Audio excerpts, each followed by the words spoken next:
por hoy nuevamente les voy a estar explicando yo un poquito lo del tema de hoy, ¿no? Que es análisis por circuitos equivalentes de los espectros de impedancia.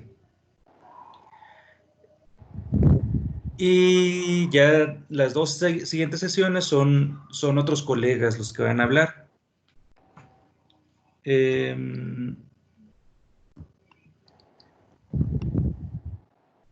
Ok. Raúl, ¿vas a estar grabando esta sesión? ¿O se está grabando de por sí, no? Ah, sí. Sí, ya comenzó la grabación. No, pues muy bien. Pues bueno, vamos a empezar.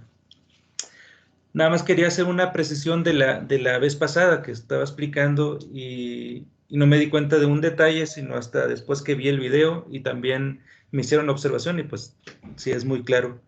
Hay un pequeño error que les platiqué la vez pasada, pero pues en el calor de la conversación se me fue un poco la onda. Es respecto al cómo medir. La vez pasada estaba simplemente dibujando el dispositivo que íbamos a medir, que es de 2 terminales, y les platicaba, bueno, si no tienen nada de recurso, no tienen nada de dinero, ¿cómo le hacen para medir impedancia? Lo único que necesitaban era una fuente alterna y acá algo para medir.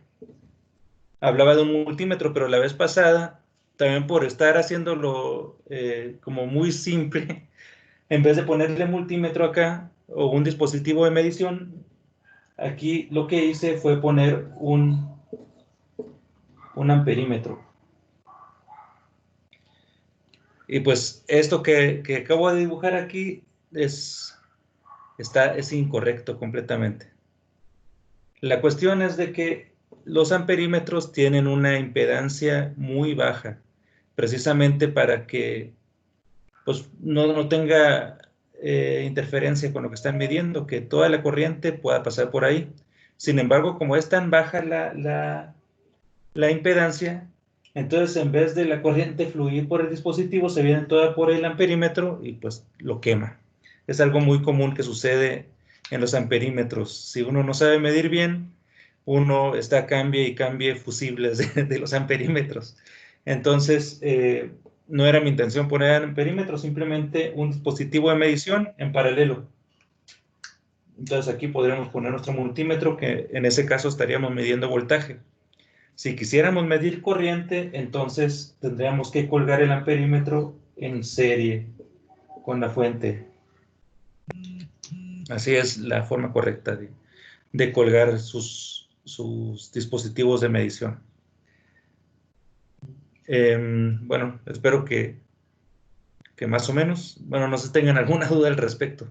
Esto es nada más una precisión para que no se quedaran con la mala idea y pues resulta de que ya, o a lo mejor se les antojó después de la sesión ponerse a hacer experimentos ahí con la línea eléctrica y pues hicieron su experimento y quemaron su amperímetro, ¿no? Por mi culpa. Espero que no haya sucedido.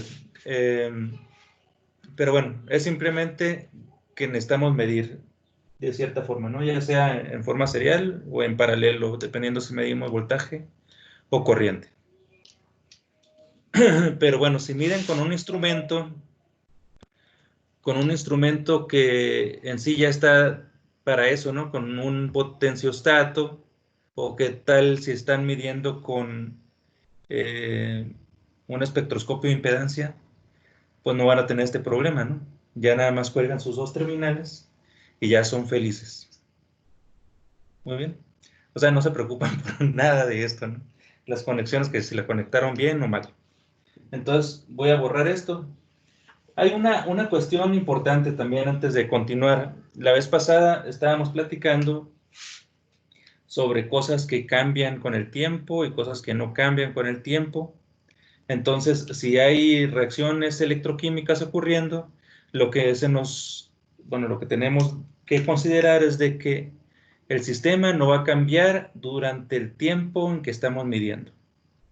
O sea, que que prácticamente no hay reacciones electroquímicas en ese instante, o tal vez sí las hay, pero no son considerables. O sea que no hay mucho cambio durante ese tiempo que están haciendo la medición.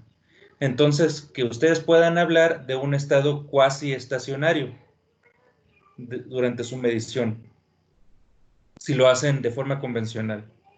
¿Y por qué lo digo de forma convencional? Pues resulta de que hay otras formas de hacerlo donde aplican todas las frecuencias al mismo tiempo y miden.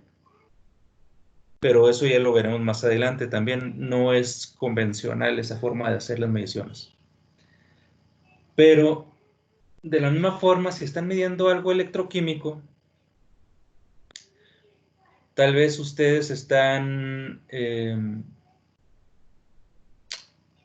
¿cómo les diré? Están asegurando que tienen linealidad porque están aplicando una muy pequeña señal y ustedes saben que la curva de corriente contra voltaje, vamos a dibujarla, corriente contra voltaje, tal vez no es una curva lineal, pero ustedes en el rango donde están trabajando y con el tamaño de la perturbación, resulta que se están moviendo en un rango pequeño y la pendiente en todo ese ranguito que está ahí es la misma, en todo ese rango de voltaje. Entonces están trabajando, están procurando la linealidad. Y ustedes también a lo mejor ya determinaron en qué punto de operación van a trabajar. Entonces ustedes dicen, ah, bueno, le estoy aplicando un voltaje en DC de tanto. Y ustedes están en un punto de operación. Todo eso ya lo plantearon y resulta de que también, o tal vez no están midiendo un potencial, sino si se trata de algo electroquímico, tal vez están midiendo a voltaje de circuito abierto. O sea, procurando que no haya corriente fluyendo a través del dispositivo. Sin embargo, a lo mejor midieron una muestra y midieron una segunda, una tercera, y supuestamente se trataba de la misma clase de muestras. Y de una primera, una segunda, una tercera muestra, los resultados les dieron diferentes. Y ustedes dicen, no, pues, ¿qué onda con esto? ¿Qué pasó? ¿Cuál fue el detalle? Bueno, una cosa muy común en electroquímica o en cualquier cosa, ¿no? No basta con que sea el mismo material lo que están midiendo. Tienen que asegurar ustedes que están midiendo a una misma distancia entre los electrodos, siempre, para que puedan comparar. Otra cosa es de que el área de esos electrodos sea igual también. La cosa es de que la impedancia, así como la resistencia, resulta de que no es específica. No es una propiedad del material. Depende de cuánto tienen.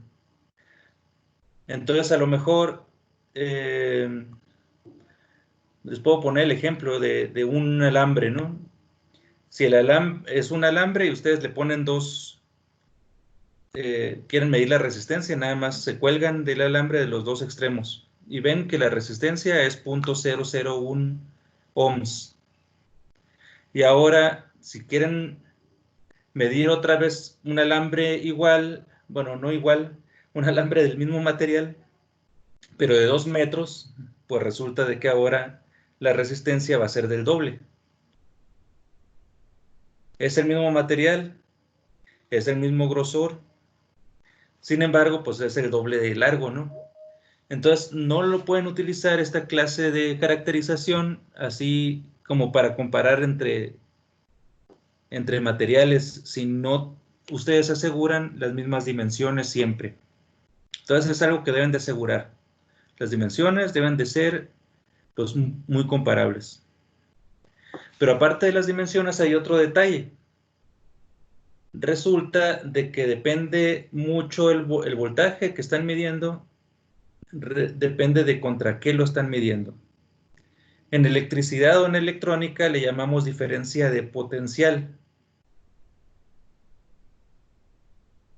Una diferencia de potencial es lo que medimos, ¿no? O más bien, en términos coloquiales, le llamamos caída de voltaje. Entonces, la caída de voltaje en sí es que entre un punto y otro punto estamos viendo cuánto es la diferencia de voltaje. Sin embargo, si este punto de abajo no está definido, bueno, en estado sólido no hay ningún problema porque las cosas se piensa que no cambian con el tiempo normalmente. Pero en sistemas electroquímicos, a lo mejor este punto de abajo resulta que se les empieza a mover con el tiempo. O sea, el punto de arriba, que es lo que quieren monitorear, ahí está, ¿no? Pero el punto de abajo resulta que se les empieza a mover, ya sea físicamente o en sus propiedades. Podemos tomar el ejemplo de una batería, por ejemplo. En una batería tenemos dos electrodos, un cátodo y un ánodo. El ánodo es el electrodo negativo. Por lo general se utiliza grafito en las baterías de ion de litio. Sin embargo, bueno, el potencial del grafito es relativamente más o menos estable. No cambia mucho, tal vez cambiará 0.1 volts en total. Pero a veces a los que hacemos investigación en baterías se nos antoja probar diferentes clases de materiales para los electrodos. Entonces, supongamos que estamos midiendo ahora, bueno, estamos usando como contraelectrodo silicio. El silicio sí resulta de que dependiendo de la cantidad de litio que se le meta, puede variar hasta 0.7 volts. Entre 0.02 volts y 0.7 volts puede variar ese potencial. Entonces, a la hora de querer nosotros monitorear el potencial, o bueno, más bien la impedancia, resulta que nuestra referencia cambia con el tiempo.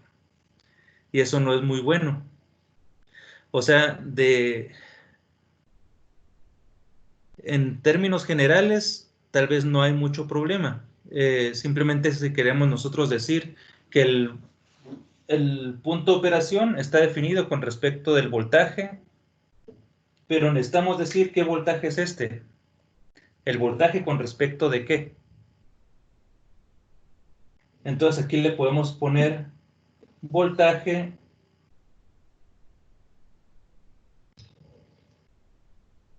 aquí le podemos poner contra, tal vez, silicio, ¿no? Silicio-litio. O silicio-litio fulanito, ¿no? Así sí, esta puede ser una cuasi referencia, pero necesitamos decir contra qué estamos midiendo. Entonces es muy común que en electroquímica, en vez de definir algo así, estamos nosotros usando un electrodo de referencia, tal vez un electrodo estándar de hidrógeno, o uno de plata, cloruro de plata, o qué sé yo, ¿no? O sea, hay muchos, son muchas referencias electroquímicas. No con eso quiero decir que tengan que usar una referencia electroquímica, o sea, un electrodo de referencia ya bien definido que ocurre, bueno, que ocurre el proceso a fulanito eh, potencial.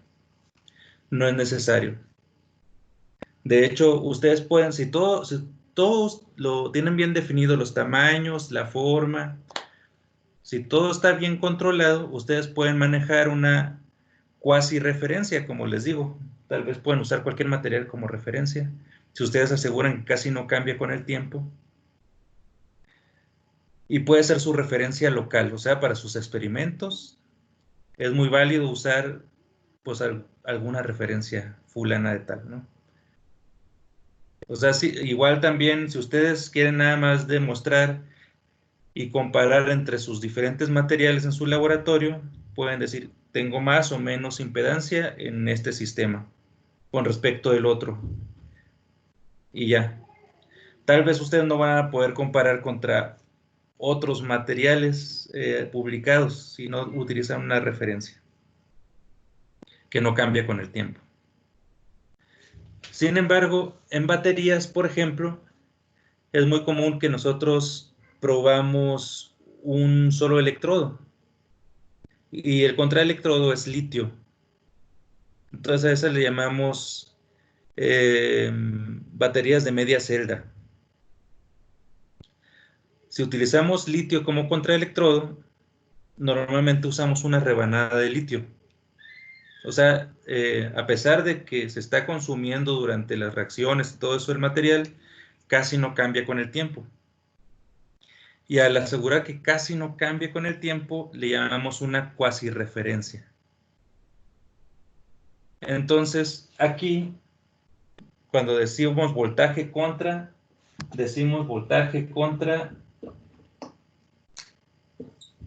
litio. Y pues ya, con eso ya somos felices. Entonces, eso es nada más para introducir esto del electrodo de referencia, porque a lo mejor a algunos electroquímicos les empieza a dar cosquillas de que nunca lo mencioné, pero no necesariamente es necesario, ¿no? En todos los casos. Menos cuando estamos hablando de estado sólido. Si estamos hablando de dispositivos electrónicos, pues de hecho como electrónico no sabe uno qué es un electrodo de referencia. No se sabe, ¿no? Porque pues no se necesita. O sea, por ejemplo, si vamos a medir el tamaño de una casa, normalmente no decimos contra qué. Normalmente el techo o el suelo no se mueven de posición en todas las veces, ¿no? Normalmente decimos, bueno, pues está a tanto de altura con respecto al suelo, o a veces ni lo decimos, ¿no? Está a tanto de altura. Y normalmente uno se imagina que con respecto del suelo. A menos que lo queremos hacer más general, pues puede estar a tanto de altura que respecto al nivel del mar, por ejemplo, ¿no? Pero sí, en ocasiones es importante el electrodo de referencia, en muchas ocasiones no. Esto es algo que nos faltaba platicar desde la vez pasada, un poquitín. No sé si alguien tenga un comentario o pregunta antes de continuar. ¿Todo bien? ¿Les good? No, pues muy bien. Voy a borrar esto que tengo por acá.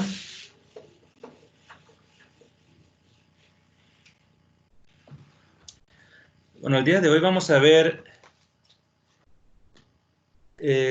bueno, desde la primera ocasión empecé a utilizar elementos eléctricos como para introducir lo que es impedancia. Les platicaba cómo es la impedancia de un resistor, un inductor y un capacitor. Esto es más que nada para que nos demos cuenta de lo que podemos esperar. Y normalmente tenemos combinaciones de estos tres elementos y se ven como curvas, ¿no? Normalmente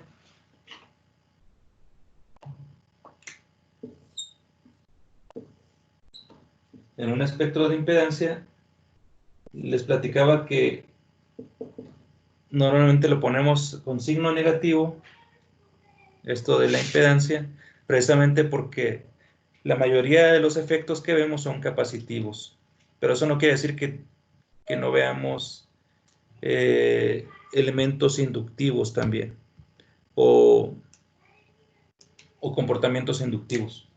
Y Z real.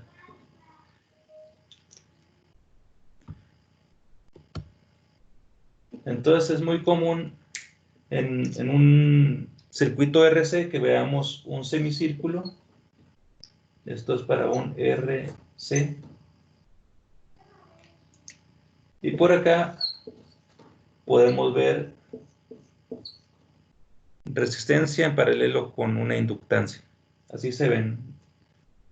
Bueno, así lo esperaríamos de forma ideal. Nada más que en ocasiones nos sale medio recortadito dependiendo de las constantes de tiempo que tengamos en nuestro circuito. Bueno, eso se los introduje ya. Elementos eléctricos.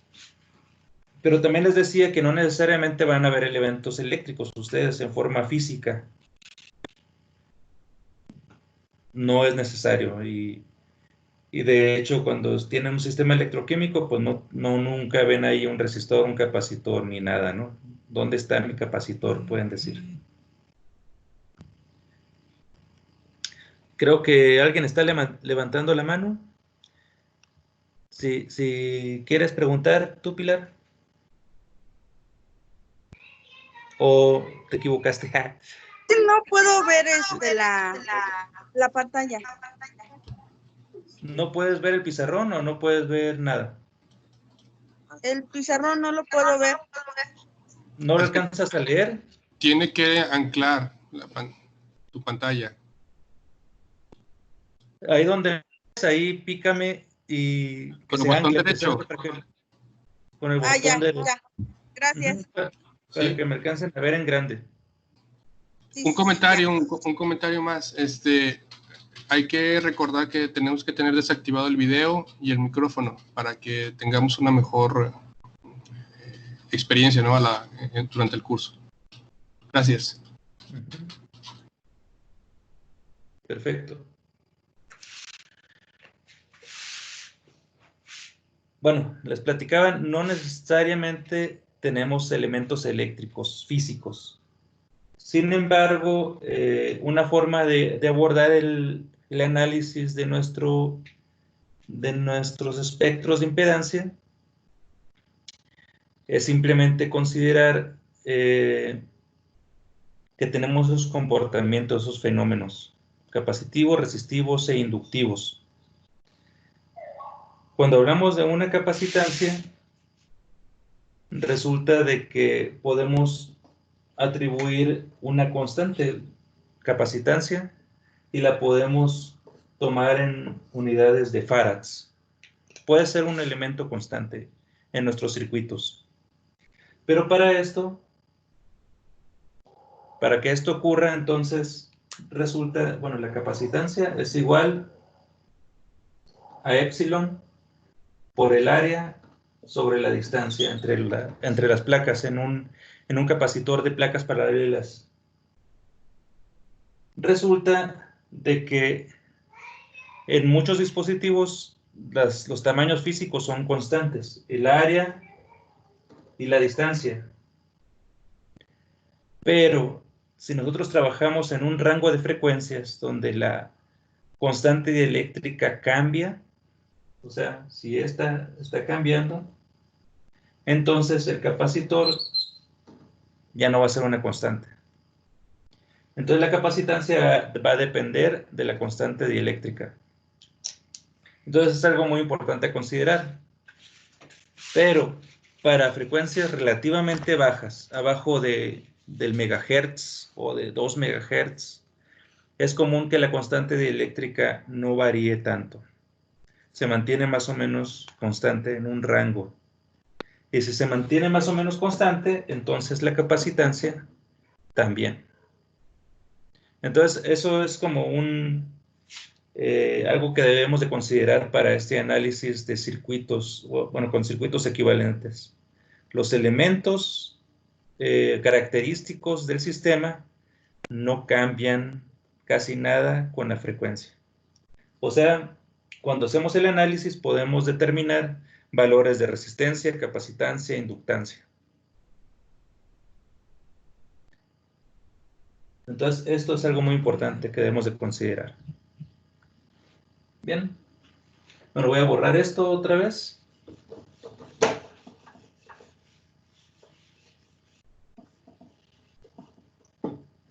Ahora, ¿de dónde sale el resistor, el capacitor y el inductor en un sistema? Pues nos lo debemos de imaginar. ¿Qué es una resistencia? Bueno, es algo que debemos de recordar siempre, ¿no? La resistencia en sí es una oposición al paso de la corriente, así como la impedancia, ¿no? Pero está definida a frecuencia, bueno, es independiente de la frecuencia, la resistencia. Oposición al paso de la corriente. O sea, esa resistencia aparece cuando hablamos de paso de corriente. Si no hay paso de corriente, no podemos hablar de una resistencia. O podemos hablar de una resistencia infinita. O sea, cuando no hay paso de corriente, la resistencia es infinita. O tenemos circuito abierto. Pero resulta que en todos los materiales reales hay paso de corriente, aunque sea picoamperes, vemos algo de corriente. Entonces, si hablamos de que casi no pasa corriente, tenemos mucha impedancia o mucha resistencia eléctrica. Y así lo podemos modelar también. Vamos a pensar que tenemos un pedazo de material, ahora lo voy a poner así, no como una caja negra, pero sí le vamos a poner un electrodo por acá y otro electrodo por acá. Si hay paso de corriente, corriente estacionaria o corriente de conducción le llamamos. Si hay corriente de conducción, o sea que pasa por acá, de alguna forma, la corriente, entonces este paso de corriente fue de fulanito tamaño porque en promedio ustedes vieron una oposición al paso de la corriente del tamaño R. Y pues pueden aplicar la ley de Ohm.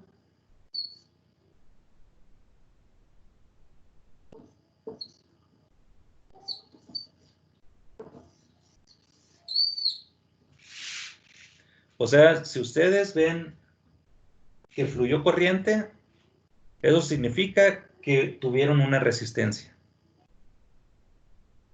¿Ok? Entonces, en todos los materiales podemos asignarles una resistencia.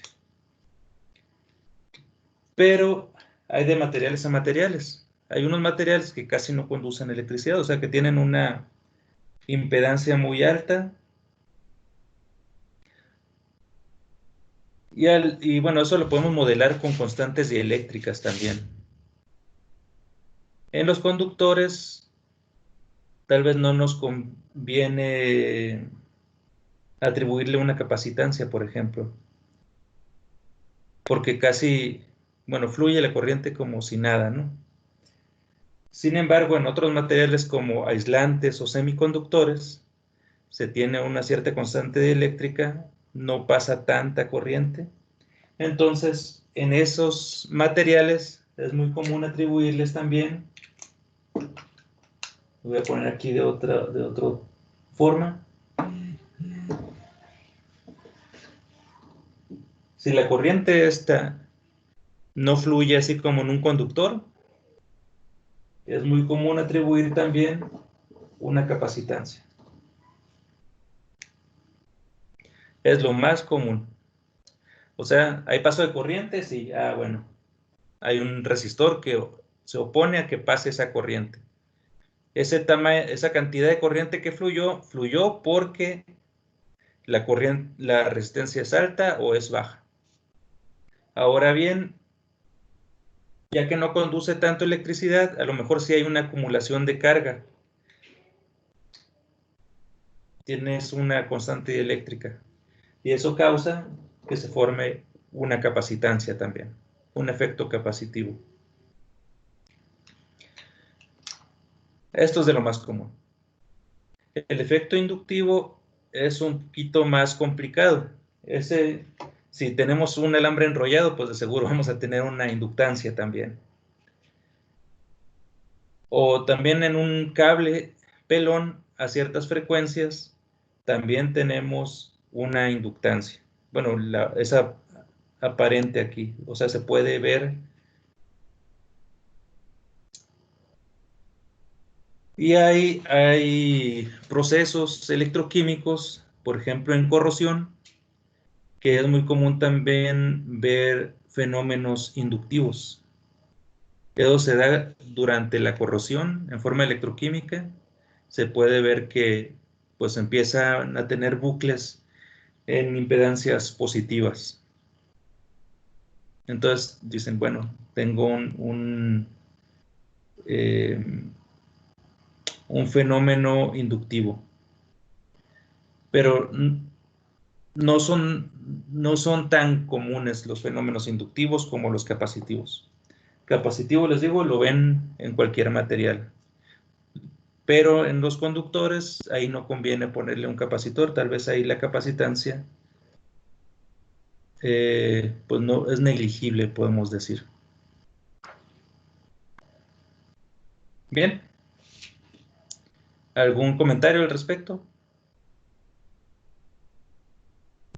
Ahora bien.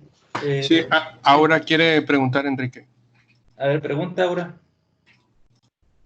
Hola. Hola, ¿qué tal? Si un sistema es capaz de modular su resistencia con el paso del tiempo, que de repente la resistencia sea alta, luego baja, luego de alguna forma, como en el caso de una célula, eso afecta también la capacitancia y la impedancia y todo lo demás, pero se puede controlar, se puede manejar y medir. Sí, se puede manejar y se puede medir. El detalle, bueno, es muy común, igual en baterías, en células, en diferentes sistemas, la impedancia característica del sistema puede variar con el tiempo. Es algo común. Sin embargo, si queremos caracterizar por espectroscopía de impedancia, lo que tenemos que hacer es simplemente movernos más rápido que el cambio. Vamos a pensar, la resistencia está moviéndose, probablemente también la capacitancia, porque, bueno, en una célula a lo mejor la resistencia cambió porque hubo incorporación de ciertos iones, ¿no? Hay transferencia de iones, entonces cambió la resistencia de la célula, pero también la constante dieléctrica de la célula es muy probable que haya cambiado por esa acumulación de cargas. Resulta de que igual el voltaje es igual a la capacitancia, bueno, no, la carga es la capacitancia por el voltaje. Entonces, si cambia la cantidad de cargas y, bueno, tal vez el voltaje lo tenemos más o menos controlado, probablemente va a cambiar la capacitancia. Bueno, es algo común. Nada más necesitamos movernos lo suficientemente rápido para monitorear. Entonces, podemos estar monitoreando la resistencia de la célula, por ejemplo, cada 10 segundos, por ejemplo. Medimos impedancia en menos de un minuto, ¡zac! Y sacamos un valor de resistencia. Medimos un poco después y resulta de que la resistencia vemos que cambió y luego volvió a cambiar, volvió a cambiar. De hecho, ahorita les voy a mostrar un ejemplo, pero en el caso de las baterías también. Es algo común y es algo bonito esta técnica. Bueno, ahí depende de nosotros qué queramos ver. Si queremos ver procesos de difusión, nos tenemos que mover muy lentos. Entonces, una medición puede tardar horas, ¿no? Entonces, ahí sí nos interesa de que el sistema no cambie casi nada con el tiempo, o sea, que esas horas no haya cambiado nada en el sistema. Pero hay veces que nos interesa medir fenómenos muy rápidos.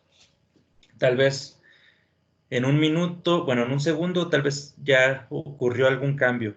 Entonces eso quiere decir que nosotros nos tenemos que mover más rápido que ese segundo. Tal vez en una décima de segundo ya debimos haber hecho la medición. Y para poder haber hecho la medición en una décima de segundo, entonces probablemente no vamos a poder medir en todo el rango de frecuencias, sino nada más hasta, no sé, ¿qué les puedo decir? 1 kHz, por ejemplo, y de 1 kHz para arriba, o de 100 Hz para arriba. Y si medimos ya en frecuencias más bajas, resulta que ya no nos va a dar el tiempo para alcanzar a caracterizar ese sistema. No es de que no queramos caracterizar a frecuencias bajas, sino que ya si lo hacemos muy lento, esos valores ya no van a ser confiables, porque el sistema se estuvo moviendo, estuvo cambiando con el tiempo. Entonces debemos de asegurar un estado cuasi estacionario. Entonces, esto que le estoy diciendo aquí, a lo mejor es válido para un instante de tiempo. O sea, vamos a tener una capacitancia y una resistencia en ese instante, donde cuando tomamos la foto, así se ha hecho. Bien, Aura. Gracias. Ándale. Pregunta, doctor. ¿Alguna otra pregunta? Una pregunta rápida. Sí, pregunta. Sí, por acá. Sí, Cristina. Si en alguna región del espectro de impedancia observamos un bucle, ¿podemos Sí. asumir que existe un efecto inductivo o no es así de fácil? Decir, veo un bucle, entonces es inductivo. Bueno, si lo vemos, bueno, voy a hacer el dibujito aquí. Bueno, voy a borrar esto.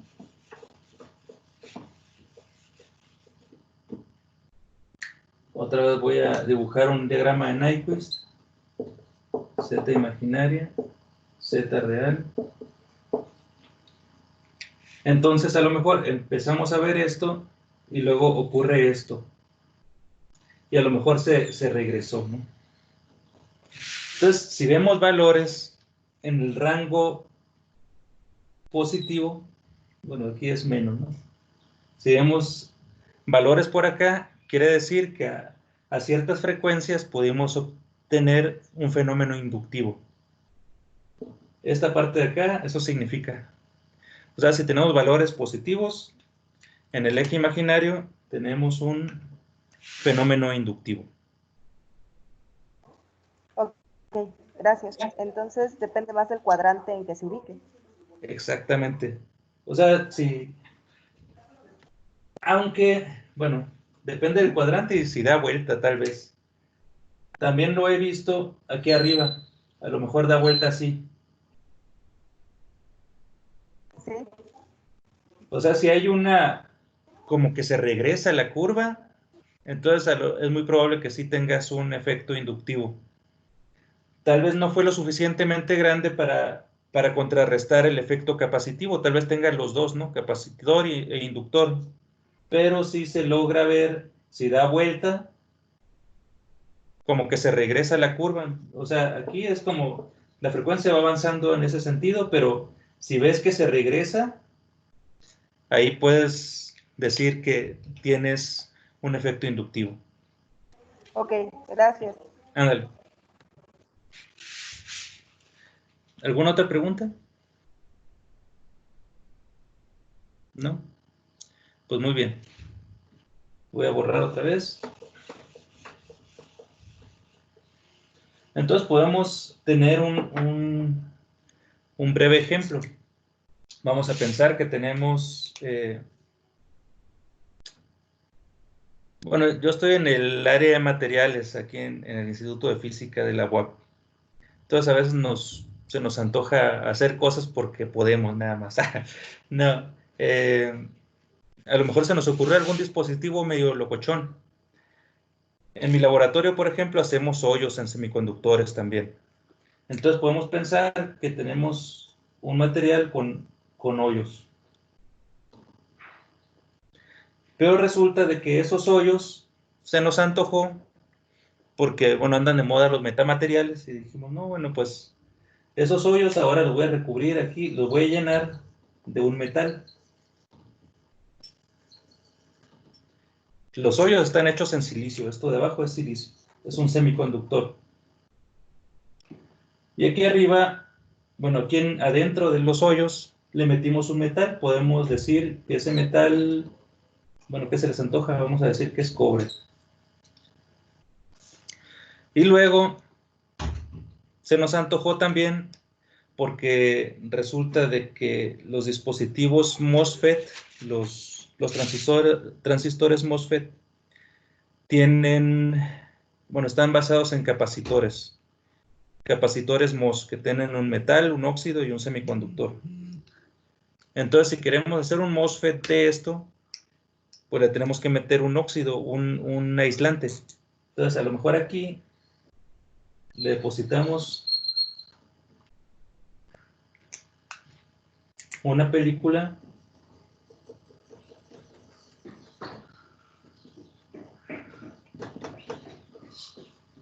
de aislante. A ver, denme una chancita.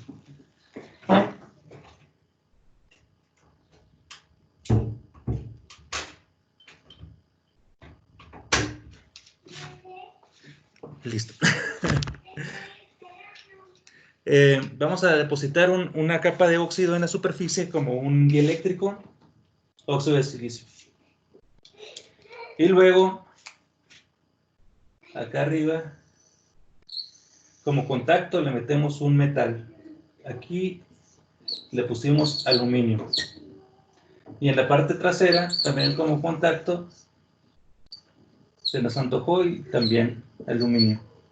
Entonces ahí ya tenemos un dispositivo de 2 terminales. Y muy probablemente va a funcionar como un MOS, un capacitor MOS. Así lo vemos, ¿no? Y pues ya, ahí está nuestro dispositivo. Ese dispositivo lo queremos caracterizar por espectroscopía e impedancia. ¿Ustedes qué creen? Bueno, ¿cómo creen que se vería nuestro circuito equivalente de esto que estamos viendo aquí?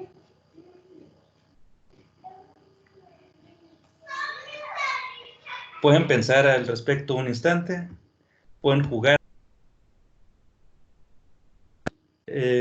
un instante, bueno, pensando cómo podría ser, pensando en de que los materiales pueden conducir o pueden tener también una capacitancia. ¿Cómo se podría ver aquí? Pues resulta de que en los conductores, les platicaba, hay flujo de corriente, pero si hay flujo de corriente, entonces hay una oposición al paso de la corriente. Entonces, si es así, en este contacto eléctrico metálico que tenemos acá, y en los cables que salen por acá, podemos atribuirle a todo esto una resistencia. Igual acá le podemos atribuir una resistencia. Resistencia por acá, resistencia por acá. El silicio resulta de que es un semiconductor. También conduce electricidad, pero no tanto, ¿no? Entonces aquí también podemos atribuirle una resistencia.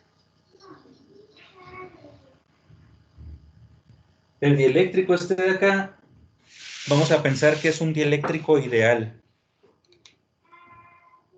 que no conduce nada de electricidad. Aunque, bueno, en realidad no es tan así, pero bueno, vamos a pensar que es un dieléctrico ideal. Si es así, entonces aquí vamos a atribuirle una capacitancia. Igual, este silicio es un semiconductor y tiene una cierta constante dieléctrica. Si es así, entonces le podemos atribuir también una capacitancia. O sea, el silicio puede comportarse como un dieléctrico o como un conductor. Pero resulta de que aquí también lo tienen. Aquí alrededor esto es silicio también. Entonces pueden tener ustedes una resistencia con una capacitancia. Esta viene siendo como el silicio de las paredes. Bueno, aquí le voy a poner capacitancia, silicio, y es prima, ¿no? Es resistencia, silicio, prima. Y esta es capacitancia del óxido de silicio. Y aquí es capacitancia silicio, resistencia del silicio. Pero hay algo adicional también, resulta que tenemos cobre aquí. En el cobre es un conductor con, bueno, resistencia baja. Entonces a ese le podemos agregar aquí una resistencia del cobre. Y pues ya, ahí podemos cerrar el circuito. Aquí juntamos esto con esto y esto acá. Pero resulta que la resistencia del cobre es muy bajita. La resistencia del silicio es alta. Entonces, como las tenemos en paralelo, la resistencia que vamos a estar viendo en realidad va a ser predominantemente la resistencia del cobre. Entonces, esto al volverlo a escribir, bueno, acá tenemos otro resistor, ¿no? Resistor. Nuestro circuito equivalente en realidad, lo voy a poner en forma acostada ahora. Tenemos un resistor que es toda la resistencia que tenemos en serie, que es esta resistencia y esta resistencia de acá, están en serie con todo el demás churro. Entonces tendría siendo una resistencia serial. Ahora bien, tenemos un capacitor aquí dado por este dieléctrico. Aquí tenemos un capacitor. Y luego tenemos un RC, otro RC. Aquí es la R del cobre. Y aquí está la capacitancia.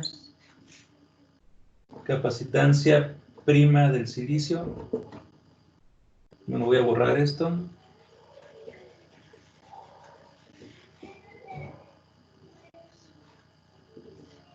Y luego tenemos resistencia del silicio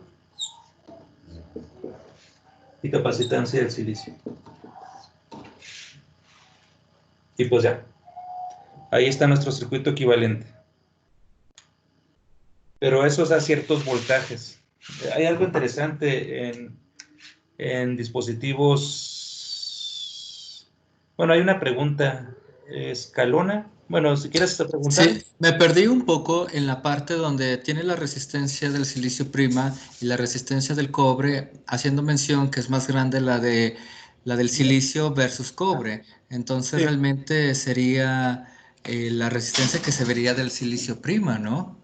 Porque realmente la del cobre sería muy pequeña, que realmente el valor no sería tan significativo versus de la resistencia del silicio prima.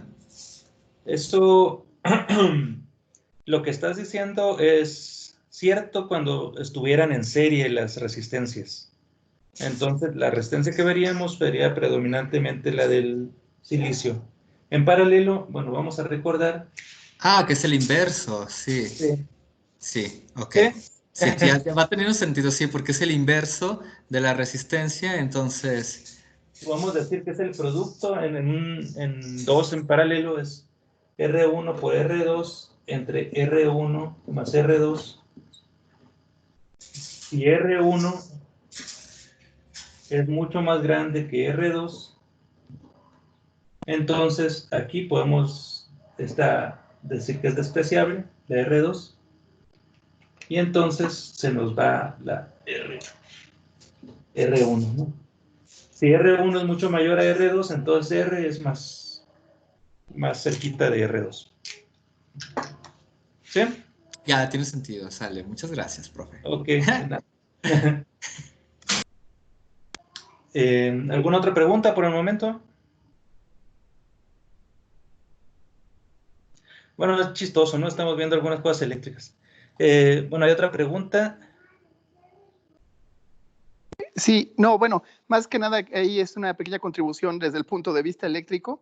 En general, para resistencias en paralelo, no importa cuántas tengas, el valor final de la resistencia siempre va a ser más chico que la más chica de tus resistencias en paralelo.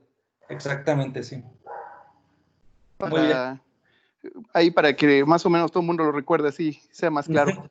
Sí, muy bien. Es bueno el comentario. En sí, bueno, igual también sé de recordar a todos, en realidad ahorita en el curso hablamos de Tutti Frutti, ¿no?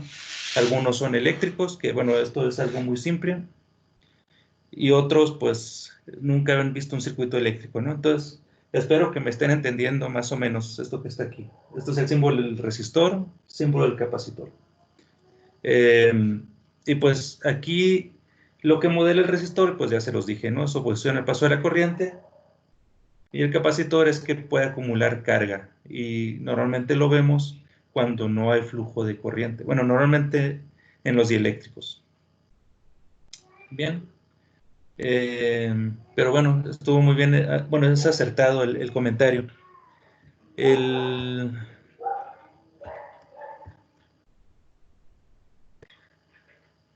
Ok, muy bien.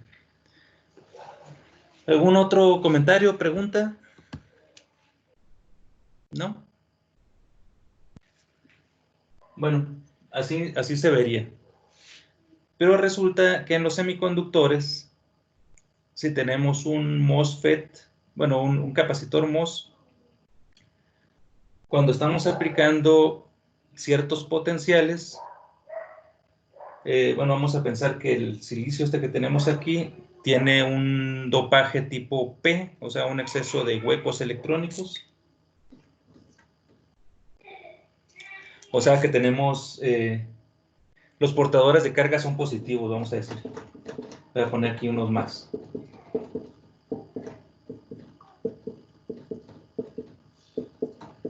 Nada más como para que nos lo imaginemos.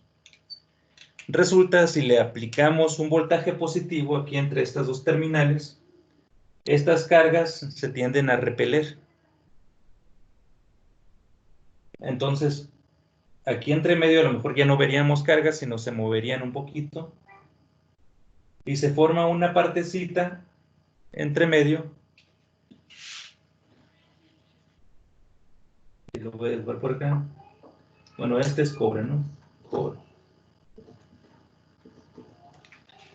Como se separan las cargas, aquí se forma una capa de que no tiene cargas positivas. Y a esto le llamamos, bueno, en inglés le llaman SCR, ¿no? En español se le llama región de carga espacial. Región de carga espacial, que se comporta así como un dieléctrico.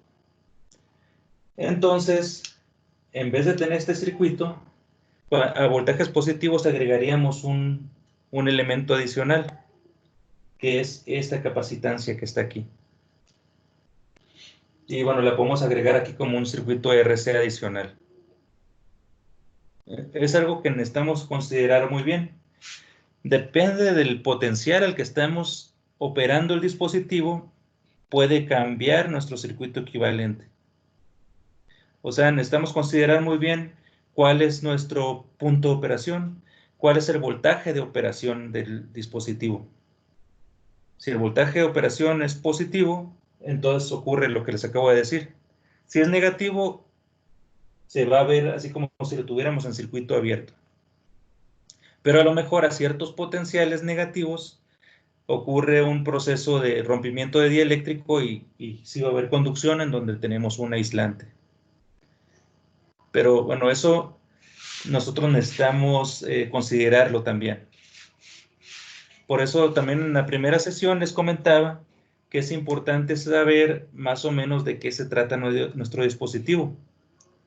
Aquí lo estamos viendo. Hagan de cuenta que tomé una rebanada del dispositivo y lo metí al microscopio y vimos, bueno, tiene un contacto, tiene una capa encima, no sé qué es, pero a lo mejor en el microscopio electrónico acumula carga y pueden decir, es un dieléctrico, ¿no?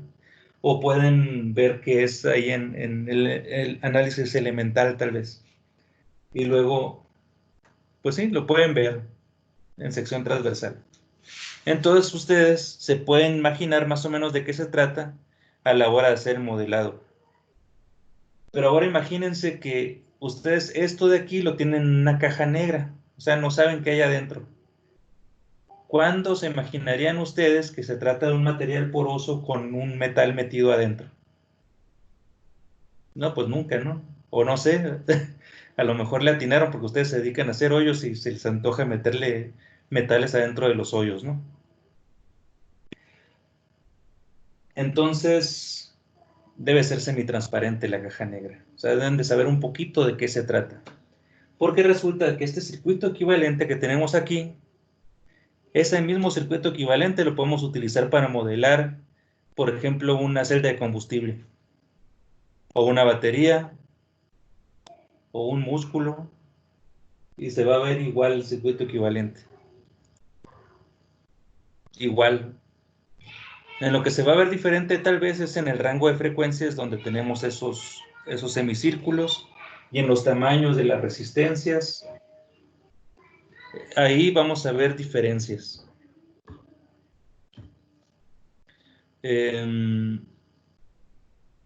Pero bueno, no lo podemos saber completamente, ¿no?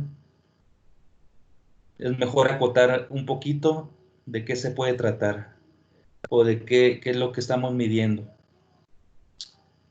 Bien, ¿no tienen alguna pregunta? Ahora les voy a pasar una pequeña presentación con dos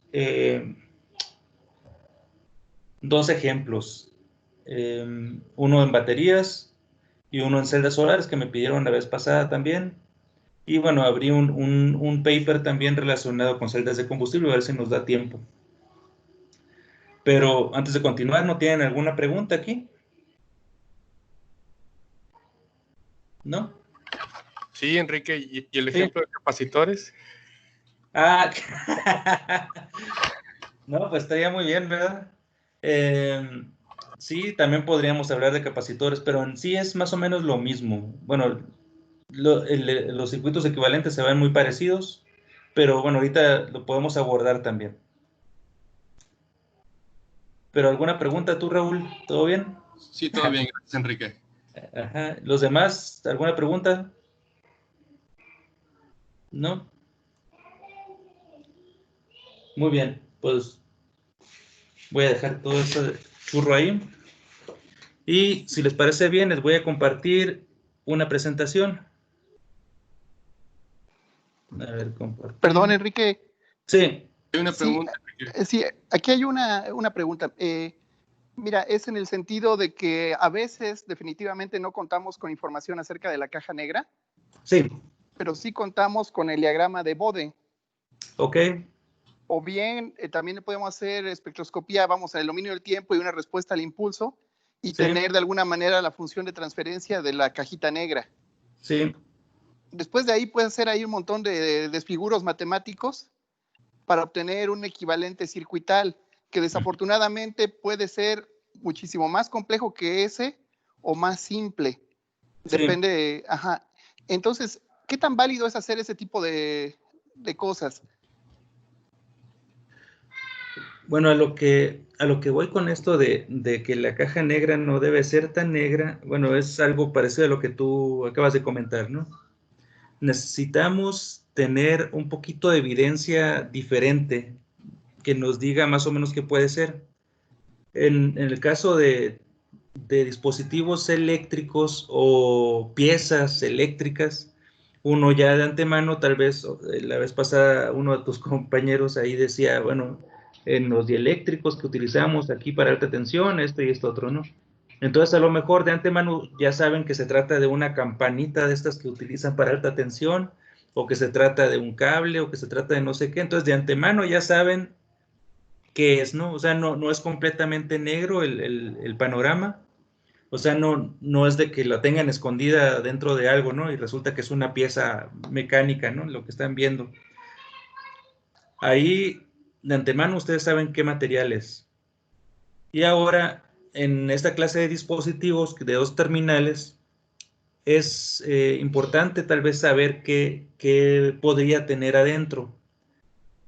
Por ejemplo, si hablamos de un transistor BJT, podemos decir, bueno, este transistor es probablemente, bueno, ustedes lo compraron y ustedes tienen las especificaciones tal vez.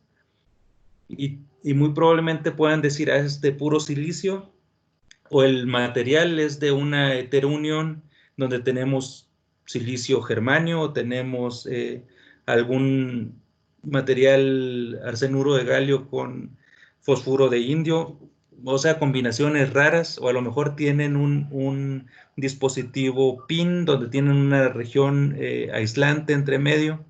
A esas cosas es a lo que me refería con que esté un poquito transparente la cuestión, ¿no?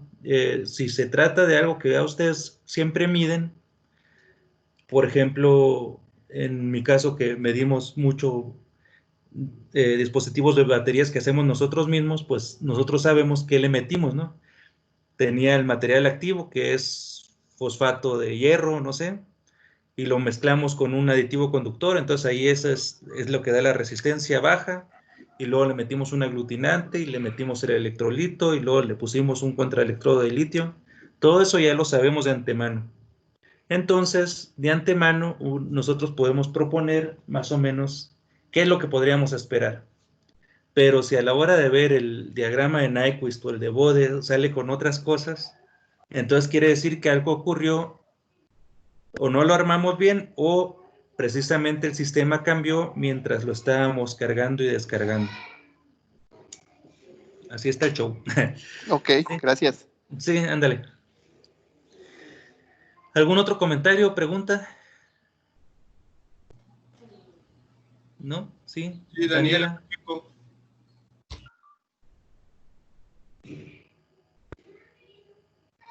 Bueno, hola. Sí, Nada hola. más una pequeña, ¿cómo se llama? Un comentario, adicional a lo que dijiste, ¿no? Sí. A mí en lo personal me enseñaron que debe de haber un equilibrio, ¿no? Entre Sí. la propuesta del circuito que estamos proponiendo con respecto al ¿cómo se llama? ¿Cómo se llama? A los materiales y al fenómeno que estamos estudiando, y a su vez lo ideal es comenzar desde un circuito lo más simple posible. Entonces es como un equilibrio entre estas tres cosas, ¿no? Entonces a lo mejor sí empezar desde lo más sencillo para ir dando la explicación un poquito a lo que estamos estudiando, ¿no? Pero sí, obviamente, como bien dices, no es ir identificando el fenómeno, tenerlo muy claro, y que el circuito que estemos proponiendo ¿cómo se llama? Refleje esa parte, ¿no? Nada más era un comentario, ¿no? Que mientras más simple, mejor. Ándale. Pues sí, está muy bien tu comentario, Daniela. En principio, bueno, nosotros podemos esperar algo así, ¿no? Esto es lo que esperamos. Pero resulta, como les acabo de decir, luego medimos con este circuito RC y RC acá, uno esperaría 2 bucles, y aparte aquí, resulta que con el capacitor nosotros esperaríamos una impedancia nada más en el eje imaginario. Eso no lo podemos imaginar. Pero resulta, bueno, podemos pensar que a la hora de medir nada más nos salió un solo bucle. No dos, ¿no? No 2 jorobas, sino una sola joroba. Entonces, ¿qué pudo haber sucedido ahí? Pudo haber sucedido que las constantes de tiempo, o sea, el producto RC y el RC se parecen un montón, y en realidad se ve como si fuera uno solo. Y ahí lo que como lo podemos modelar, es como uno solo simplemente, ¿no? Va a ser un poquito complicado separar esas dos constantes de tiempo que están casi idénticas. Entonces, muy depende bueno, tenemos una idea de qué es lo que tenemos, pero ya de acuerdo Hola, perdón, buenas tardes. Sí. Una pregunta respecto a eso que acabas de decir, Sí. de los 2 semicírculos que se ven como un solo semicírculo. Sí. Mi pregunta es, lo único que variaría es cómo vemos precisamente en el circuito equivalente, como el que estás poniendo 2 RC separados, tendría que estar un circuito RC inmerso en el otro circuito RC. Esa es una parte. No necesariamente. O sea, podemos tener los 2 RCs separados, así, pero resulta que la respuesta como que se junta a la hora de tener nuestro diagrama. En el diagrama a veces no lo podemos identificar los dos. Es que yo lo que tenía de los antecedentes que yo he tenido es que un proceso termina y comienza el otro, pero ahí cuando tú tienes un solo semicírculo, quiere decir que como que el primer proceso no terminó y el segundo ya está comenzando también, ¿no? No sé si sea válido. Bueno, hay diferentes cuestiones ahí. Hay veces que los dos procesos, bueno, estamos hablando de procesos y no de dispositivos que no cambiaron con el tiempo. Si hablamos de procesos, podemos hablar de 2 procesos que ocurren al mismo tiempo, son diferentes, pero tienen una velocidad muy parecida. Si la velocidad de esos dos procesos es muy parecida y ocurre en forma simultánea, en realidad vamos a ver un solo semicírculo. Okay. ¿Y sería válido poner un RC inmerso en el otro? En serie, así como lo tenemos aquí, es algo válido. Pero o en paralelo, perdón. En serie, bueno, tenemos un circuito en serie de 2 RCs. Aquí el detalle es de que por medio de esta clase de análisis no podríamos discriminar entre esos dos procesos que son muy parecidos, a menos que haya una pequeña diferencia. Si hay una pequeña diferencia, entonces se van a separar un poquitín y vamos a ver, en vez de ver un solo bucle, vamos a ver un poquito como una panza hacia un lado. Si vemos que se separan un poquito, ahí ya podemos deconvolucionar muy bien. Y se nota, ¿no? Por ejemplo, bueno, lo voy a dibujar acá. Yo creo que ya puedo borrar este ejemplo, ¿no?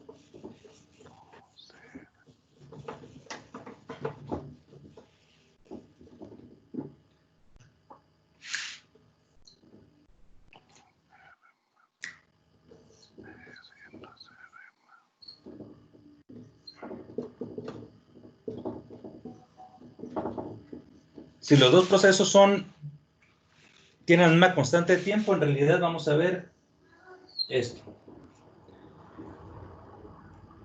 Y resulta que las resistencias, eso es lo que va a cambiar nada más. Aquí vamos a ver R1 más R2. R1 más R2 va a ser la resistencia paralelo. Pero la forma va a ser un semicírculo. O sea, aquí el radio de esto, o sea, la mitad, el radio va a ser igual a esto de acá, radio. Si empezamos a ver que el radio para arriba no es lo mismo que el radio en el eje de las X, entonces va a ser fácil el de convolucionar. A lo mejor en vez de ver esto, vamos a ver algo así, y eso significaría que podemos tener 1 y 2 semicírculos. Ahí sí lo podemos separar muy fácil, bueno, con las herramientas de análisis que tengamos, ¿no? De software. Podemos separar en dos. Aquí se puede evidenciar muy bien, pero si vemos un semicírculo perfecto, podemos, así como dijo Daniela hace un momento, pues yo me iría por el circuito equivalente más simple. Y de hecho hasta me está gritando, me está diciendo a gritos este diagrama de Nyquist, soy un RC. Es lo que me dice así. Si lo vemos perfecto así el semicírculo, te dice, soy un RC, dibújame así. Si se estira un poquito, entonces quiere decir que probablemente tienes 2 o 3 semicírculos. Entonces son varios procesos con constantes de tiempo diferentes. Bien.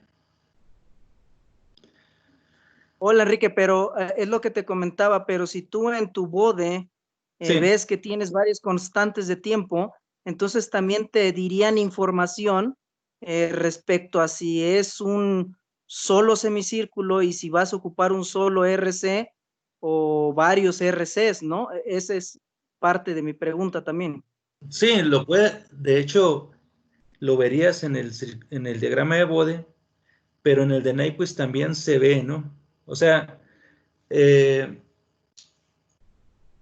a lo que voy es de que si las constantes de tiempo son iguales, no las vas a distinguir ni en bode ni en Nyquist. Perfecto. Solo si son un poquito diferentes, se nota, ¿no? Ahí se ve como un brinquito en el Nyquist, bueno, en el bode, y en el Nyquist se ve que se empieza a elongar el semicírculo. Hasta que son completamente diferentes, se ven hasta que se separan, ¿no? En vez de tenerlo así como una panza larga, veríamos 1 y 2. Aquí este es un proceso con dos constantes de tiempo muy diferentes. Aquí son parecidas y aquí son constantes de tiempo iguales. ¿Sí? ¿Alguna otra pregunta? ¿No? Bueno, ya son 7:24. Les voy a compartir la presentación.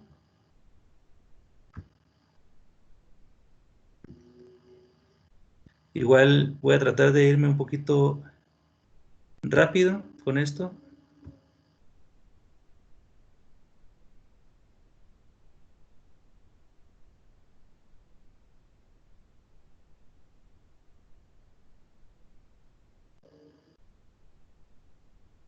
¿Sí ven la presentación? Yo sí la veo, Enrique. Sí, sí se ve, sí se observa. Ok. Sí se ve. Sí, la tengo en pantalla. Sí, gracias. Sí, muy bien. Sí, perfecto. Pues bueno, aquí les voy a traer un par de ejemplitos rápidos. Un ejemplo es de una de las cosas que hemos hecho en el laboratorio, que son ánodos para baterías que son hechos de microhilos de silicio y con un contacto de cobre. Aquí tenemos hilos y cobre. Están embebidos en cobre en un extremo. Este es el contacto eléctrico, que en baterías le llamamos colector de corriente. Y esto de que es el material activo del ánodo, que es el silicio pelón. Los hilos estos son de 1 micra por 1 micra por 70 micras de largo. En un centímetro cuadrado tenemos, en un centímetro cuadrado de electrodo, tenemos 10 millones de pelitos de estos paraditos así. Y pues funciona muy bien como electrodo de baterías. Aquí de antemano les puedo decir, se ve así, ¿no? Tenemos hilos y tenemos cobre en un extremo. Cuando los metemos en una batería, le agregamos un electrolito y le ponemos el separador encima y un contraelectrodo. O sea que entre los hilos que tenemos aquí se inunda de electrolito alrededor. Y una cosa común también en las baterías es de que cuando uno empieza a cargar y descargar la batería, por encima del material activo se empieza a formar una capita. Resulta que al inicio se tiene como una unión abrupta entre el electrolito y el semiconductor. Pero después de un par de ciclos, o durante el primer ciclo, se empieza a formar una capita en la superficie para evitar esa unión abrupta. Entonces se hace una unión un poco más como degradada, por así decirlo, o desvanecida. Y para lograrlo se forma una capita en la superficie que se llama Solid Electrolyte Interface. Y bueno, esto lo vamos a ver acá esquematizado en este diagrama que tenemos acá. Tenemos los pelitos de silicio contactados con cobre en un extremo y durante el primer ciclo de carga y descarga se forma una capita en la superficie que se llama SEI, Solid Electrolyte Interface, que está formada por el material activo y el electrolito. O sea, es un chicle que se forma en la superficie de revoltura y de descomposición, productos de descomposición del electrolito también. Y esto azul es el electrolito. Al ver esto, uno podría pensar, bueno, el circuito equivalente de esto puede ser algo muy, muy simple, donde podemos tener la contribución del electrolito, del SEI y del silicio. Pero bueno, los voy a invitar a que nos acerquemos un poquito aquí. Como se comentaba en la última pregunta que estábamos discutiendo, no todo lo que vamos a modelar por circuitos equivalentes es un elemento físico. Aquí vemos partes físicas del material, ¿no? Tenemos un electrolito, tenemos SEI, tenemos silicio. Pero resulta que también podemos tener fenómenos ocurriendo. Y esos fenómenos pueden tener cierta constante de tiempo. Aquí los fenómenos que hemos identificado, bueno, o las partes son el electrolito, luego el SEI, que lo podemos modelar también con una resistencia de transporte de carga. Pero aparte, en vez de modelar el silicio, aquí esta resistencia que estoy poniendo aquí modela el transporte de carga hacia el silicio. O sea, no necesariamente es la resistencia del silicio, sino la resistencia de corriente hacia el silicio. En ciertos potenciales y a ciertas frecuencias también podríamos modelar la difusión en silicio también. O sea, aquí otro elemento que le podemos agregar por acá. Pero si acotamos las frecuencias a más o menos rápidas, no estaríamos viendo difusión, nada más estaríamos viendo pues transporte por arrastre, o sea, por campo eléctrico. Y cada una de estas resistencias está acoplada generalmente con un capacitor. Y si está acoplada con un capacitor, le podemos denominar a esto constantes de tiempo RC. Tau 1, Tau 2, Tau 3. Aquí la Tau 1 y la Tau 2 las podríamos decir que son elementos físicos. Bueno, son constantes de tiempo de elementos físicos del SEI y del electrolito. Pero en el caso este de acá no se trata de un elemento físico, se trata de un fenómeno de transporte, de incorporación del litio hacia el silicio. Y tiene una constante de tiempo Tau 3. Y esa constante de tiempo Tau 3, o la resistencia esta que tenemos aquí de incorporación, varía con respecto al ancho de los electrodos o al largo de los electrodos. Esto lo podemos ver acá. La Tau 3, bueno, la que tenemos acá, esta transferencia de carga hacia el silicio, se puede modelar, bueno, se puede estar viendo a diferentes tiempos, que es lo que preguntaba Aura hace ratito. Si cambia con el tiempo, entonces, ¿cómo le podemos hacer? Bueno, si nos movemos lo suficientemente rápido, más rápido que el cambio, podemos ver el cambio. O sea, aquí, esta curva que tenemos acá, en realidad son un montón de mediciones a diferentes tiempos. Y lo hicimos con dos tipos de electrodos, a dos grosores diferentes. Lo que podemos ver es que la capacitancia va variando con el tiempo, de ciclo a ciclo. Pero más que, bueno, después de algunos ciclos como que tiende a ser constante. Pero en el caso de la resistencia, resulta que depende mucho, el transporte de carga hacia el silicio depende mucho de cuánto litio ya tenga metido el electrodo. Entonces, por eso es de que hay estas oscilaciones de ciclo a ciclo. O sea, la resistencia del silicio no es lo mismo que la del silicio con litio o la del silicio con un montón de litio. Y es lo que podemos ver aquí. Igual lo mismo podríamos decir de las células, ¿no? No es lo mismo la resistencia de la célula antes de comer a después de comer, no sé. Bueno, ya ahora nos podrá decir un poquito más al respecto sobre las células, pero pueden variar con el tiempo dependiendo de qué es lo que hicieron. Pero si nos movemos lo suficientemente rápido, podemos evidenciar esos cambios. Y durante la medición podemos decir que no hubo cambio.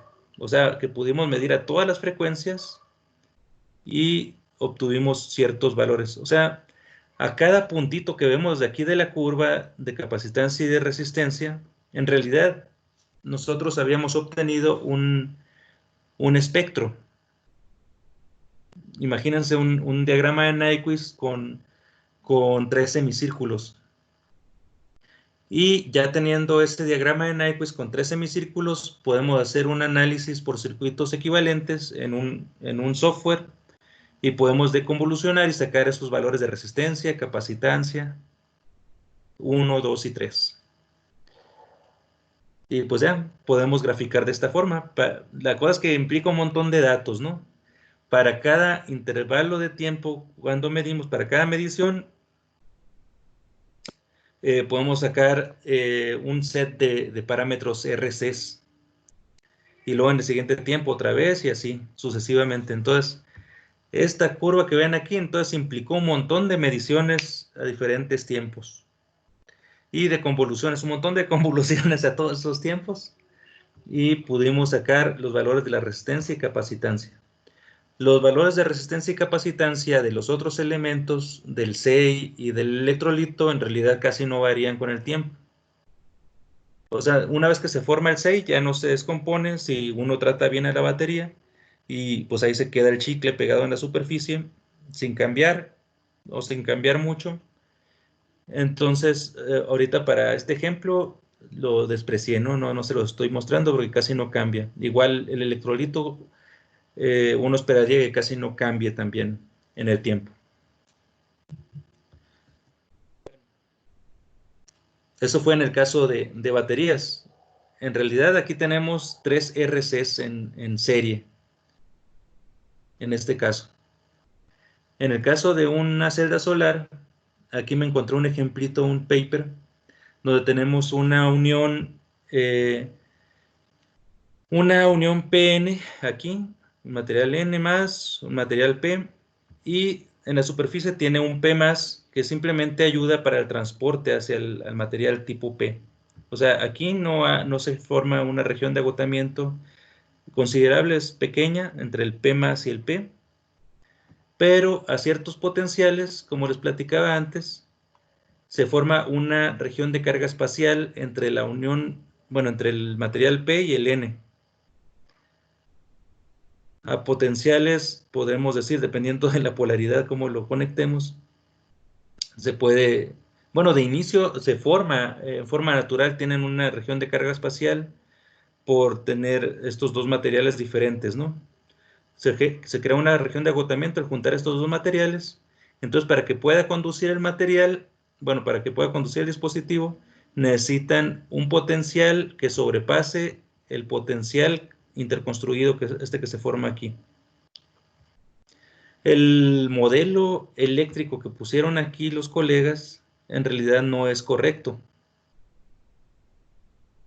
Bueno, después a la hora de estar viendo el paper resulta que se trataba de un RC aquí, otro RC en serie acá y otro RC por acá. Pero aquí no lo tienen así. Aquí todos están en paralelo.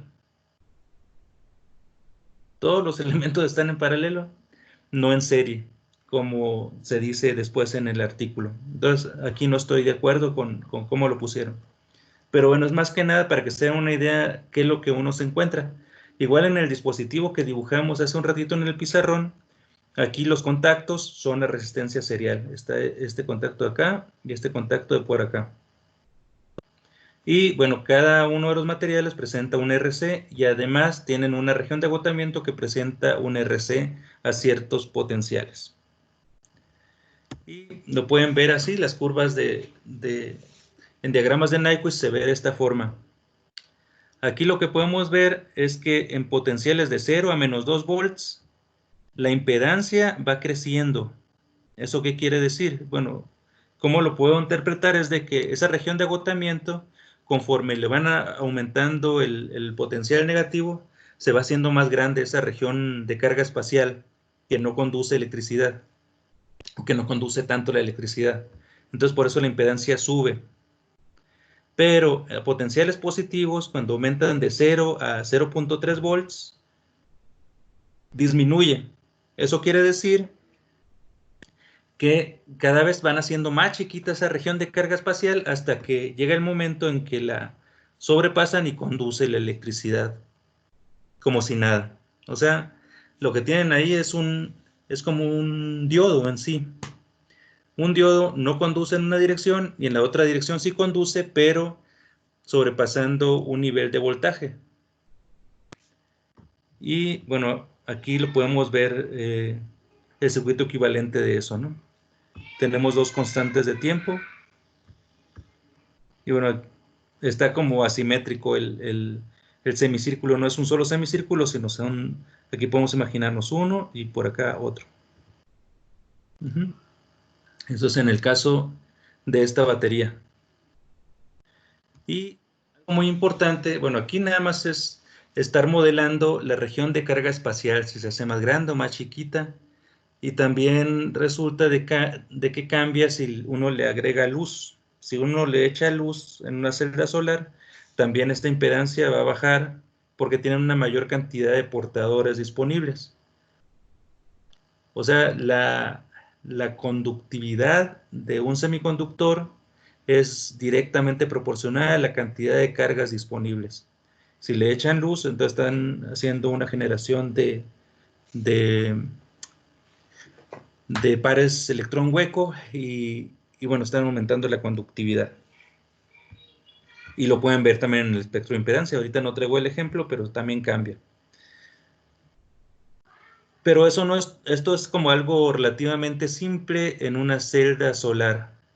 Pero otra cosa ya como para control de calidad para las celdas solares, lo que les importa también a los fabricantes es de que las pérdidas por resistencia serial, a lo que le llaman chunts, sean lo más pequeño posible.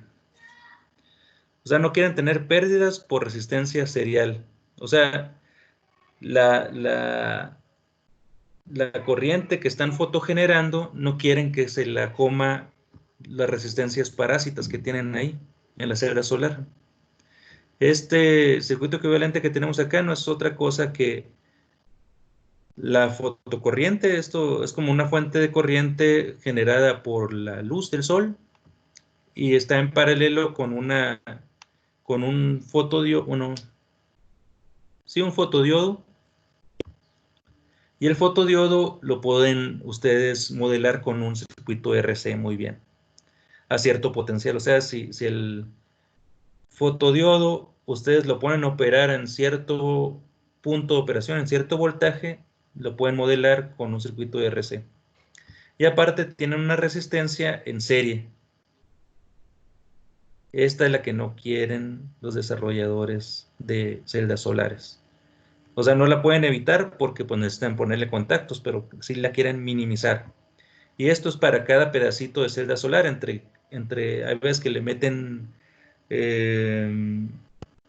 contactos interdigitados o cosas por el estilo. Entonces tienen elementos así, que están todos interconectados en serie o en paralelo, y se ve de esta forma. Ya como para a la hora de ver el espectro de impedancia de toda la celda solar, en realidad van a ver un semicírculo tal vez nada más. Si ven un solo semicírculo, pues ¿cómo le pueden hacer para determinar dónde está el shunt, ¿no? Bueno, resulta que el circuito equivalente de toda la celda solar se ve de esta forma, como una fuente controlada de corriente, una fuente de corriente generada por el sol, que es fotocorriente, ¿sí? Y el diodo, el fotodiodo y la resistencia en serie que tenemos por acá. Ya si ustedes quieren determinar de qué tamaño es el shunt en cada espacio de la celda solar, lo que se tendría que hacer es tapar la celda solar en el resto de la celda y dejar un pedacito de la celda disponible nada más. Y así estar midiendo en forma local, y ya hay una técnica al respecto. Ustedes pueden iluminar una parte de la celda nada más y ahí estar midiendo la fotocorriente o el espectro de impedancia de la celda. Entonces pueden medir impedancia en diferentes partes de la celda solar y hacer un mapeo de impedancia también. Y pues pueden determinar dónde están más grandes los shunts, dónde está el error a la hora de haber hecho su celda solar. Bien, voy a cerrar esta presentación si les parece bien. O no sé si alguno de ustedes tenga alguna pregunta sobre lo que les acabo de platicar. Disculpe, yo sí. Sí. Bueno, viendo su ejemplo, el material que utiliza para absorber los fotones es el material de cobre y silicio. No, bueno, perdón. Aquí, este era un ejemplo de arriba de las... Esto era una batería. Sí, son dos ejemplos diferentes. El primero era un ejemplo para una batería y el segundo es una celda. Y en esta celda solar podemos hablar de una celda solar de puro silicio monocristalino y pues con contacto de aluminio en un lado y del otro lado tenemos un hito en la superficie, un contacto semitransparente. Ok, muchas gracias. Sí. ¿Alguna otra pregunta? Sí, hay una pregunta. Sí. Sí. ¿Qué software utilizan para hacer el traslado de Nyquist a circuito equivalente para deconvolucionar?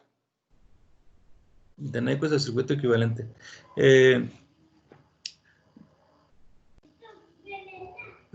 Bueno, hay diferentes softwares que se pueden utilizar y de las mismas compañías que venden potenciostatos, por ejemplo, tienen su propio software cada una. En particular, en mi laboratorio hemos estado usando el software de Biologic, potenciostatos Biologic. Resulta que ese software en su versión más simple es gratis, se puede descargar y uno puede tratar también datos de impedancia de otras compañías, nada más que lo primero que hay que hacer es que hay que poner las columnas de la forma en que lo pide el software. Eso es lo único que hay que hacer. Y el software para ese Biologic se llama EC-Lab. EC-Lab. Y pues hay un montón de modelos disponibles. Ahí lo importante es para nosotros, al ver el diagrama de Nyquist o el de Bode, uno puede proponer el circuito equivalente o uno lo selecciona ahí, cuál quiere uno utilizar. Pero es muy importante también hacer acotaciones. O sea, al ver el circuito, al ver el diagrama, uno puede decir, bueno, la resistencia en paralelo debe de ser en tal rango de tamaño, ¿no? O la resistencia en serie debe ser más o menos de este valor. Así le podemos ayudar al sistema a que no esté papaloteando ahí, porque resulta que es un proceso iterativo de muchos ciclos para darte una posible solución. Y no hay una solución única. Se pueden probar diferentes circuitos equivalentes y con todos tal vez les funcione, ¿no? Pero tal vez algunos no tengan un significado físico o electroquímico. Ok, gracias. Sí. ¿Alguna otra pregunta? A ver, voy a salir de este.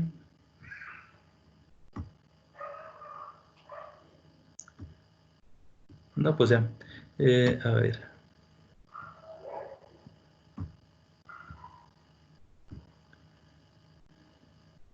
¿Sí pueden ver esta página de internet que tengo aquí abierta? Sí. Sí, sí, sí. Muy bien. Pues resulta de que este circuito equivalente que tenemos acá, que es muy parecido a lo que yo les platiqué hace ratito, una resistencia serial con un RC y otro RC por acá. Bueno, aquí estos C, en vez de tener capacitancia, le llaman Constant Phase Element, elemento de fase constante, que es como una capacitancia, pero no es... ustedes le pueden poner ahí un factor de idealidad. Si el factor de idealidad es 1, entonces es un capacitor y le pueden dar valores un poquito menores a 1. Entonces se estaría tratando de un elemento no ideal, o sea que la fase de ese elemento no es 90 grados o menos 90 grados, sino un ángulo diferente. Y esto se utiliza para casos pues reales, tal vez no tan ideales. Entonces uno mete elementos de fase constante, que en sí no es otra cosa que el capacitor, pero no ideal. Pero bueno, este circuito es como el que les puse yo en el pizarrón o el que utilizamos para la batería o el para la celda solar. Pero imaginen para qué es este. Pues resulta que este de aquí, ese circuito, fue hecho para...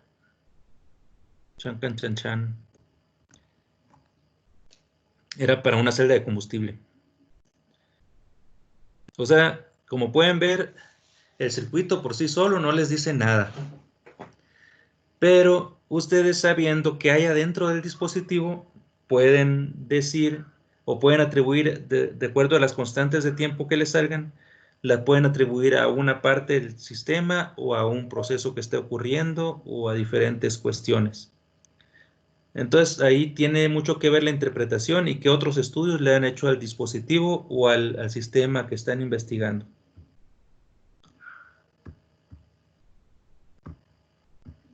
Bien.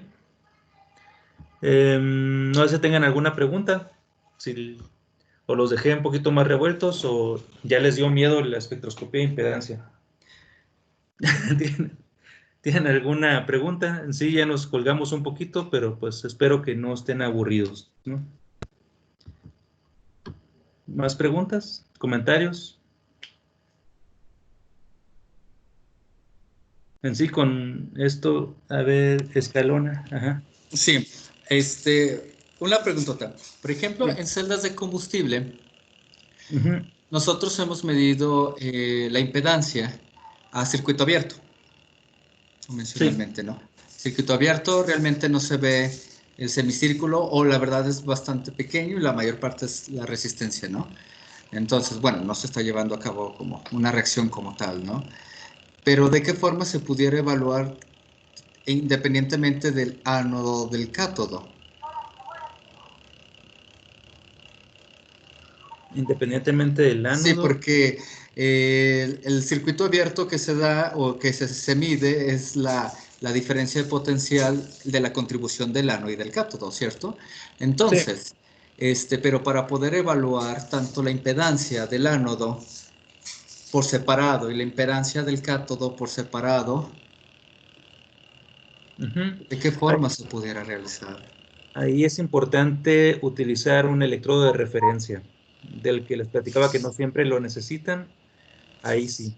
Entonces, en vez de poner su espectroscopio de impedancia o su potenciostato entre los dos electrodos, entre el cátodo y el ánodo de la celda de combustible, lo pondrías entre, bueno, tal vez para el estímulo sí necesitarías ponerlo entre esos dos, pero para la medición se haría entre el cátodo o el ánodo y el electrodo de referencia.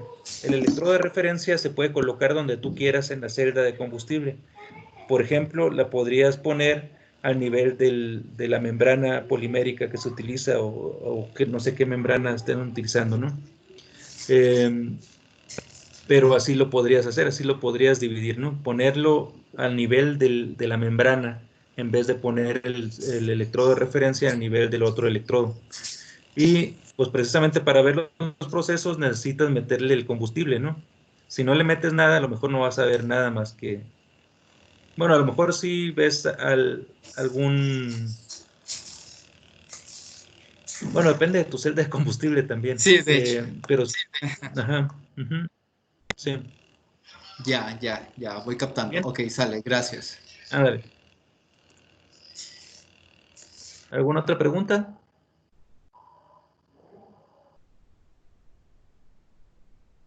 ¿No? Entonces, ¿quedó todo claro o no me entendieron nada? Espero que se lleven algo del día de hoy y que sí me hayan entendido un poco. Para cualquier cosa, otra vez les comparto mi correo electrónico, es equiroga. Bueno, se los voy a escribir en el pizarrón otra vez.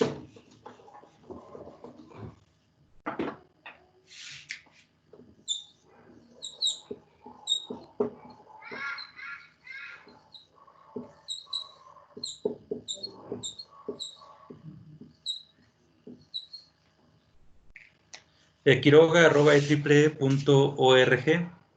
Y bueno, la espectroscopía de impedancia es una de las técnicas que usamos mucho en el laboratorio. Y de lo que más hacemos son baterías, dispositivos de semiconductores, y bueno, también estamos colaborando con cosas bio o de sensores. Entonces, si alguien tiene más preguntas, con gusto los puedo atender también de manera personal, me pueden escribir, o con gusto se pueden echar una visita a mi laboratorio en el Instituto de Física de la UAP. Con gusto podemos platicar. Doctor, disculpe, ¿Sí? durante alguna sesión del curso se tiene previsto ver algún ejemplo de alguna curva de impedancia por ejemplo, en el que mencionan el Easy Lab. Lo podríamos abordar, si les parece, sería en una de las últimas sesiones. La sesión siguiente se va a tratar sobre constantes de tiempo. Bueno, análisis por constantes de tiempo. Va a venir un par de colegas de la UAM. Luego, para la siguiente va a ser por análisis por funciones de transferencia y un colega del Poli nos estará hablando. Y luego, pues yo creo que después de ellos tal vez otra vez me pueden ver a mí, no estoy seguro, vamos a ver. Y vamos a abordar ejemplos sobre baterías.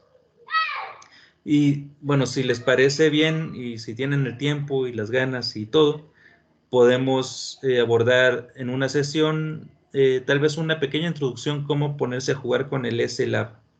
Que no está tan complejo, pero pues sí requiere práctica más que nada. Algo de maña también. Bueno, para poder darle los bounds, o sea, los límites a cada dispositivo. Como les digo, todos los espectros de impedancia que tenemos ahí, tal vez los podemos ajustar muy bonito con una maraña de circuito equivalente muy grande, ¿no? Y va a quedar muy bonito, pero lo que significa ese circuito equivalente, pues quién sabe. Nos conviene irnos a los circuitos equivalentes un poco más sencillos que podamos explicar o que nos sirvan para explicar nuestros fenómenos que estamos teniendo. De otra forma, bueno, debe tener un significado físico, electroquímico o qué sé yo. De otra forma, no sirve de nada tener un ajuste muy bonito de una chi cuadrada del 99.99%, ¿no? Pero sí lo podemos abordar. Vamos a ver. Ok, gracias. Sí. ¿Alguna pregunta adicional?